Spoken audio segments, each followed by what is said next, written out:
ॐ नमो भगवते महासुदर्शनाय वासुदेवाय धन्वन्तरये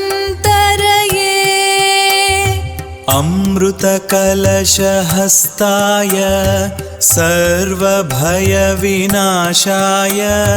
सर्वरोगनिवारणाय त्रैलोक्यपतये त्रैलोक्यनिधये